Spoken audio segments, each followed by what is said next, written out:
সম্প্রতি ডক্টর ইউনূস ও তারেক রহমানের বৈঠকে নির্বাচনের সম্ভাব্য তারিখ প্রকাশিত হয়েছে।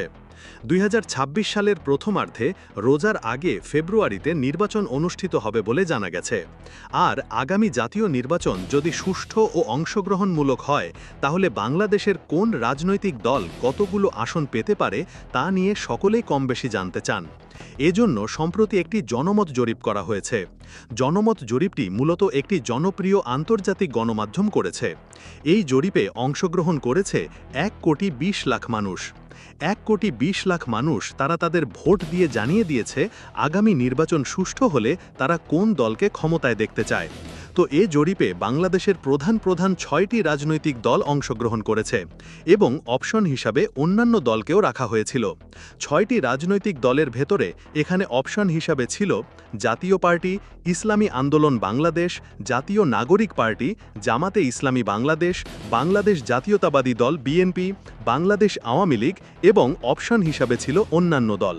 তো বন্ধুরা, আজকের এই ভিডিওটিতে আপনাদের জানাবো আগামী জাতীয় নির্বাচন সুষ্ঠু ও অংশগ্রহণমূলক হলে বাংলাদেশের ৬৪ জেলায় কোন দল কত শতাংশ মানুষের সমর্থন পেয়েছে সে সম্পর্কে। তাছাড়া আরও জানাবো কোন রাজনৈতিক দল কতগুলো আসন পেতে পারে সে সম্পর্কেও। তো চলুন আর কথা না বাড়িয়ে ভিডিওটি শুরু করি। তবে বন্ধুরা, ভিডিওটি শুরু করার পূর্বে অনুরোধ রইল ভিডিওটিতে একটি লাইক দিয়ে শুরু থেকে শেষ পর্যন্ত দেখার। তো বন্ধুরা, প্রথমে আমরা দেখে নেই আগামী জাতীয় নির্বাচন সুষ্ঠু হলে ইসলামী আন্দোলন বাংলাদেশ কত শতাংশ মানুষের সমর্থন পাবে সে সম্পর্কে। ইসলামী আন্দোলন বাংলাদেশ বর্তমানে দেশের একটি দ্রুত জনপ্রিয়তা অর্জনকারী রাজনৈতিক দল। চরমোনাই পীরের নেতৃত্বে পরিচালিত এই দলটি হাতপাখা প্রতীক নিয়ে নির্বাচন করে। জনমত জরিপ অনুসারে দেশের মোট ১,২০,০০,০০০ ভোটারের মধ্যে প্রায় ৩% অর্থাৎ ৩,৬০,০০০ ভোটার তারা ভোট দিয়ে জানিয়ে দিয়েছে আগামী নির্বাচনে ইসলামী আন্দোলন বাংলাদেশকে ক্ষমতায় দেখতে চাই। যদিও এখনও পর্যন্ত দলটি থেকে কেউ সংসদ সদস্য নির্বাচিত হয়নি, তবে আসন্ন জাত নির্বাচনে যদি এ জনপ্রিয়তা বজায় থাকে তাহলে প্রায় ৩০ থেকে ৪০ লাখ ভোট তারা পেতে পারে। সেই অনুযায়ী সংসদে ৫ থেকে ৭টি আসন অর্জনের সম্ভাবনাও রয়েছে ইসলামী আন্দোলন বাংলাদেশের পক্ষে। এরপর বন্ধুরা, আমরা দেখে নেই আগামী জাতীয় নির্বাচন সুষ্ঠু ও অংশগ্রহণমূলক হলে জাতীয় পার্টি কত শতাংশ মানুষের সমর্থন পাবে সে সম্পর্কে। জাতীয় পার্টির প্রতি দেশের সমর্থন বর্তমানে প্রায় শূন্যের কাছাকাছি। ১,২০,০০,০০০ ভোটারের মধ্যে তারা পেয়েছে মাত্র ২৫,০০০ ভোট, যা ১%-এরও ৪ ভাগের ১ ভাগ। অর্থাৎ জাতীয় পার্টির প্রতি জনগণের রাস্তা কার্যত নেই বললেই চলে। তবে যদি তারা আসন্ন জাতীয় সংসদ নির্বাচনে আওয়ামী লীগের সঙ্গে জোটবদ্ধ হয়ে অংশ নেয় তাহলে ১৫ থেকে ২০টি আসন পাওয়ার সম্ভাবনা রয়েছে। আর এককভাবে নির্বাচন করলে রংপুর অঞ্চলের কয়েকটি আসন ছাড়া তারা ২ থেকে ৪টির বেশি আসন পাবে না বলেই ধারণা করা যাচ্ছে। তারপর চলুন বন্ধুরা, এবার জানিয়ে দেই জাতীয় নাগরিক পার্টি অর্থাৎ এনসিপির পক্ষে দেশের কত ভাগ মানুষের সমর্থন রয়েছে সে সম্পর্কে। জাতীয় নাগরিক পার্টি বা এনসিপি, যেটি ৫ই আগস্টের পর বৈষম্য বিরোধী আন্দোলন থেকে আত্মপ্রকাশ করে, শুরুতে জন আস্থায় ভালো অবস্থানে ছিল, তবে সময়ের সঙ্গে সঙ্গে তাদের অভ্যন্তরীণ দুর্নীতি, সমন্বয়ের অভাব ও নেতিবাচক কার্যকলাপে জনপ্রিয়তা অনেকটাই কমে গেছে। এই জরিপ অনুসারে ১,২০,০০,০০০ ভোটারের মধ্যে এনসিপি পেয়েছে মাত্র ২,৪০,০০০ ভোট, অর্থাৎ ২% মানুষের সমর্থন।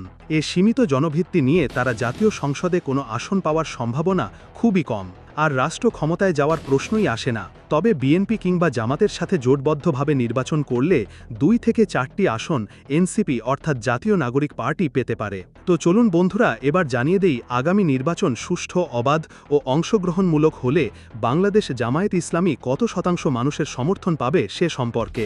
এ জরিপে জামায়াতে ইসলামী বাংলাদেশের ১,২০,০০,০০০ ভোটারের মধ্যে পেয়েছে মাত্র ১১% মানুষের ভোট, অর্থাৎ ১৩,২০,০০০ ভোট তারা পেয়েছে। যদিও পূর্বের বিভিন্ন জরিপে জামায়াতের অবস্থান তুলনামূলক ভালো ছিল, তবে এবার তা প্রতিফলিত হয়নি। কেন জামায়াতের জনপ্রিয়তা কমছে বা কেন বিএনপির চেয়েও পিছিয়ে পড়ছে, এ প্রশ্নের উত্তর জানাতে আপনাদের মতামত আমরা জানতে চাই।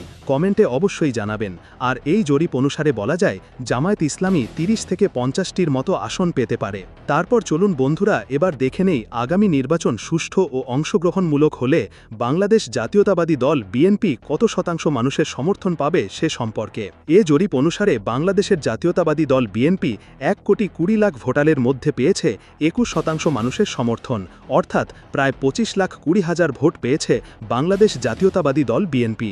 বেগম খালেদা জিয়ার দেশে ফেরার পর দলের জনপ্রিয়তা কিছুটা বেড়েছে। এছাড়া তারিক যার সম্ভাব্য প্রধানমন্ত্রী পদে নির্বাচন করার ঘোষণাও জনসমর্থন আরও বাড়িয়েছে বলে ধারণা করা হচ্ছে। বর্তমানে যদি আওয়ামী লীগ নির্বাচন থেকে বাহিরে থাকে, তাহলে এ জরিপ অনুযায়ী বিএনপি এককভাবেই জামায়াতকে দ্বিগুণ ভোটে হারিয়ে ক্ষমতায় যাওয়ার সম্ভাবনা রয়েছে।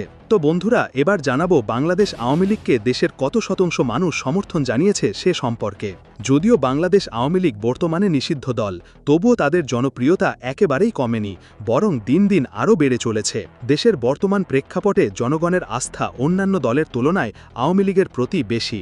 অনেকে বলছেন আগে ভালো ছিলাম, এখন ভালো নেই। সম্প্রতি করা এ জরিপে দেখা গেছে 1,20,00,000 ভোটারের মধ্যে আওয়ামী লীগ একাই পেয়েছে 70% মানুষের ভোট, অর্থাৎ প্রায় 72 লাখ ভোট আওয়ামী লীগ একাই পেয়েছে।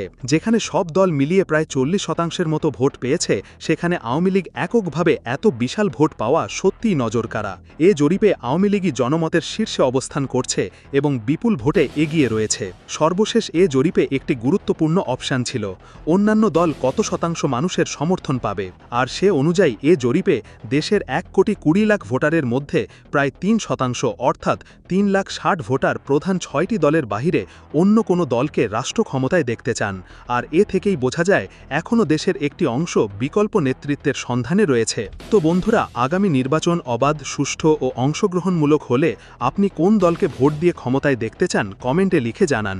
ভিডিওটি ভালো লাগলে শেয়ার করুন এবং চ্যানেলটিতে নতুন হয়ে থাকলে সাবস্ক্রাইব করে বেল আইকনটি বাজিয়ে রাখুন। ধন্যবাদ।